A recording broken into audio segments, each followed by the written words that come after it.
this November. Yesterday, Arizona made a similar announcement, joining 6 other states, including battleground Nevada. CNN Chef Zeleny joins us now from Asheville, North Carolina, another potential battleground where Donald Trump will be speaking tomorrow. So what more do we know about the ballot measures in Arizona and Missouri? Well, Anderson, these ballot measures in both Arizona and Missouri are similar to ones we've seen in other states. Think back to Ohio, think back to Michigan. These are states that enshrined abortion rights into their state constitution, and voters in these states of Missouri and Arizona will be asked the same question in November. But what it means politically likely is to drive an increase in voter turnout in November. There were almost 600,000 signatures in Arizona, some 577,000 or so, almost twice as many as needed to get on the ballot. The Harris campaign believes that is a sign that there is big interest in this, and that could help her in Arizona. Of course, a very key swing state in the presidential race, also a critical Senate race there as well. Missouri, of course, has long ago stopped being a battleground state in presidential contests, but it could still influence other statewide races there. So in all 7 states we have seen ask this question of voters in some form since that Dobbs decision. Abortion rights groups have prevailed in all of them. Of course, we will see if Missouri and Arizona follow that pattern, but it matters in this case because Arizona, of course, at the center of this presidential race. And Trump is speaking in North Carolina tomorrow. He is. He'll be coming here to Asheville, of course, a blue part of North Carolina, but the state of North Carolina is increasingly back in play. Of course, it was one of the 7 battleground states at the beginning of this campaign. As President Biden struggled in the polls in recent months, it sort of fell out of the list of top battlegrounds. It is back now. How do you know? The Trump campaign is beginning to spend money here like they have not done all year. They're spending money on ads. Super PACs supporting the former president also are. He's coming here tomorrow to talk about the economy, specifically highlighting what he says is the economic hardship of the Biden-Harris administration. But the vice president, she is coming to North Carolina also on Friday to a campaign on the economy as well. So, Anderson, there are so many signs tonight that North Carolina is back in the heap of the top battleground states. So, yes, the blue wall of Michigan and Wisconsin, Pennsylvania, very important. But since she has joined the race, the battleground has expanded back to its original design. Anderson. Jeff Zeleny, thanks very much. Back with the panel. And Tasha, so Jeff was talking about the ballot measures in Arizona and Missouri, similar measures, as he said, has gotten voters to the polls ever since Roe v. Wade was overturned. Do you think that'll be the case in November? Yeah, I mean, I think that this is one issue that animates people across party lines. Even if people aren't vocal or maybe not saying how they feel, it's so deeply personal. It's so emotional for many people. You know, the stories that we're seeing of women who are being denied life altering medical care due to these laws. And so I think that you will see people come out. It's been a winning issue for Democrats, and it will continue to be because Kamala Harris is such an effective communicator and advocate for not just abortion rights, but this idea of reproductive freedom.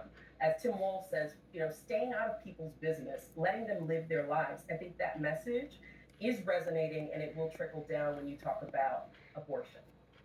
Paul, are the voters who will come out for abortion access the same voters who are already energized by Harris's candidacy? I mean, does it bring anyone new into the fold?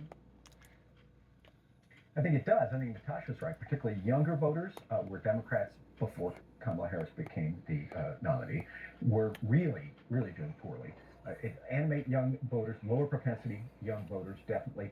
It will also, I think, help Kamala Harris build a bridge to a lot of suburban Republican women who are really put off by Trump's tone and tenor and really can't stand that his court overturned Roe versus Wade. You know, this isn't going away. Natasha's right. The American Medical Association issued a study back in January. Look at the 14 states that have the strictest abortion laws, states that have outlawed abortion even in the case of rape.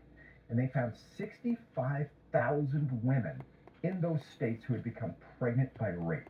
Now, they stopped the study in January, but God help us, the rapes haven't stopped, and the pregnancies haven't stopped, and the need for abortion care hasn't stopped. Every single day, this continues as a personal tragedy, but also as a political issue. Scott, how do you think this plays, particularly? I mean, you have that ballot initiative in Arizona. Does that make the race there more competitive? Well, it's a high turnout election anyway, and if abortion rights are your number one issue, you're already turning out and likely already voting for Harris. So these other ballot initiatives, like in Kentucky, where I am, in Ohio and other states, were an off-year, low turnout elections, and they absolutely did make a difference. I do think on this issue, it's vital that Trump really express his views on this, and he has, and he's going to have to continue to do so. And that is, he has a pretty moderate position in the Republican Party. It's the old Reagan position. He's pro-life. He believes in the three exceptions: rape, incest, and life of the mother. To Paul's point, he supports abortion rights for people who've been victims of rape. He strongly supports IVF. I mean, Trump has actually set forth a very center-cut set of positions on this topic that a lot of Americans are going to say, yeah, that sounds pretty reasonable to me. It is true his court overturned Roe versus Wade.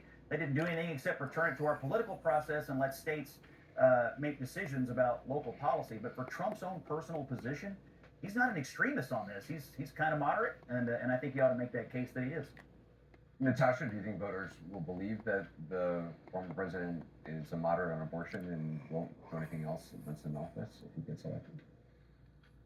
All I can say is that I'm, as a millennial, part of a generation that had rights when I was born, and now when I go to certain states, I don't have those rights. So we are talking about people who are living through feeling as if they're going backwards.